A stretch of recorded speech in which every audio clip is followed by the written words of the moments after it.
dalam sebuah proyek memang untuk kesalahan itu pasti ada. Tak jarang ketika kita membuat satu contoh ya, saya ambil contoh undangan, karena memang saat ini saya sedang garap undangan Bos ya, undangan custom.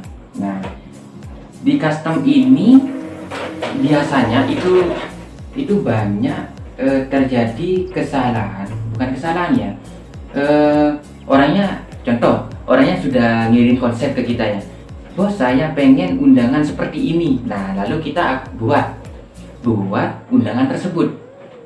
Desain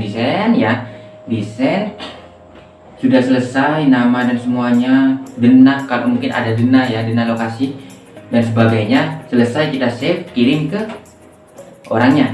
Nah, lalu si orang itu, si konsumen itu mengatakan, Bos ini keliru, nah yang bener ini, nggak masalah, kita revisi. Nah, setiap revisi alangkah baiknya kita konfirmasikan. Setiap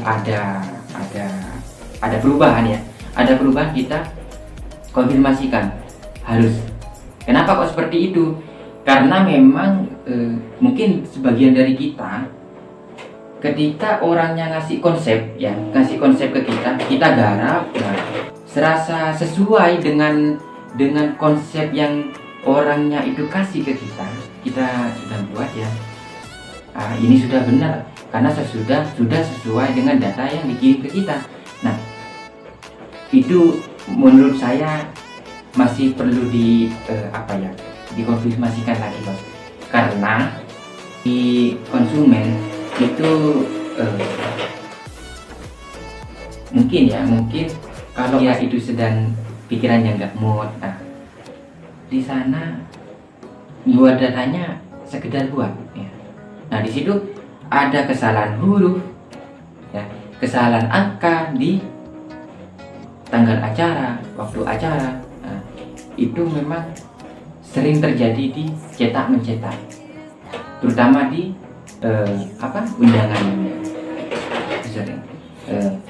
Itu enggak perlu kita emosi. Kenapa kok bilang saya emosi? Ada beberapa teman-teman percetakan juga ya, yang sama-sama bikin undangan, kartu nama dan sebagainya.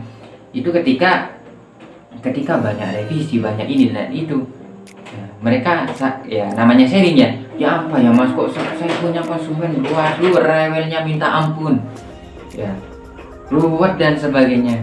Itu wajar. Kita selagi yang produksi ya mau tidak mau Bos, mau tidak mau harus nurutin memang ya, karena memang benar ya. Menurut saya pembeli itu adalah raja, dan raja itu memang harus kita layani sepenuh hati. Nah, cuma memang ada batasan di sana ya, tergantung kita menyikapi apa ya. Harus pintar-pintaran, sudah pintar-pintar mengolah rasa ya, pintar-pintar mengolah supaya sekiranya kita ndak kebawa suasana gitu ya. Terkadang kalau kita sudah juga capek-capek garap, sudah semalaman kadang ya, memang bikin sebuah project custom itu ndak semudah yang memang sudah ada konsep jadinya. Memang ya. Nah, itu memang butuh kesabaran. Pasti. Saya juga beberapa kali sudah buat undangan, dan di situ juga beberapa kali menemukan atau tidak ditemukan dengan konsumen yang levelnya minta ampun ya. Itu sudah sering dialami. Tapi karena memang sudah sering-sering jamu pahit ya, ketika ada jamu yang kadarnya di bawah itu ya biasa saja sudah Bos. Ya alhamdulillah sudah ya. Kita bisa membawa diri ya, mengkondisikan diri, itu penting menurut saya. Nah, jadi untuk meminimalisir kesalahan, sebelum kita mencetak sebuah dokumen, saran saya itu konfirmasi itu penting. Nah, untuk apa? Itu juga kalau kita sekedar nanti membuat project ya, ngambil data yang sudah dikirim sebelumnya ke kita, itu kan pastinya yang keliru, enggak ada. Kalau kita langsung mencetak bos ya, langsung mencetak dengan konsep yang ada, itu malah bahaya buat si produksi. Contohnya kayak kita lah, itu bahaya. Kenapa kok bahaya? Contoh, salah satu contoh, kita desain sudah sesuai dengan konsep lalu kita cetak. Nah, ketika ada kesalahan, semuanya akan ruginya di apa? Satu, bahan, salah satunya itu bahan kertas ya kalau kertasnya kertas yang standar. Kalau pakai kertas yang lumayan bagus lah istilahnya, nah di situ kita eman-eman. Terus kedua di tinta. Kebetulan di sini cuma saya masih pakai alat yang seadanya bos ya, yang saya miliki cuma sekarang, yaitu pakai Epson L3110. Ya alhamdulillah di situ juga mampulah untuk membuat sebuah project custom.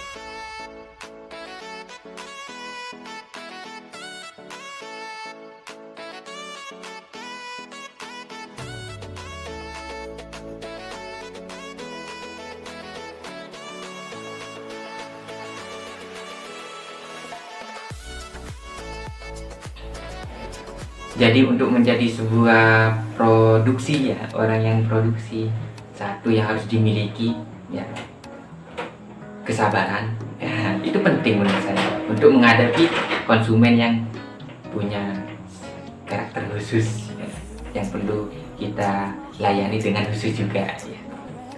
Kesabaran, telaten, terus untuk pelayanan ya sebisa mungkin kita di bawahnya bos ya. Terus hindari kita itu mungkin semua orang itu kan punya selera, termasuk saya pribadi itu punya selera.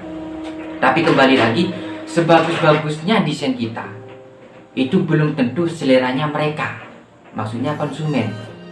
Tapi sekalipun kita bilang tidak bagus tapi menurut konsumen bagus ya, kita tetap harus harus memenuhinya, karena memang kembali ke selera tadi itu, selera orang itu tidak sama.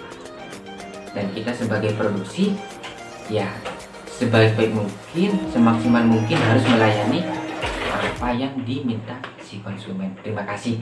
Mungkin itu saja, semoga bermanfaat. Salam sukses, jangan takut untuk berkarya bos. Assalamualaikum warahmatullahi wabarakatuh.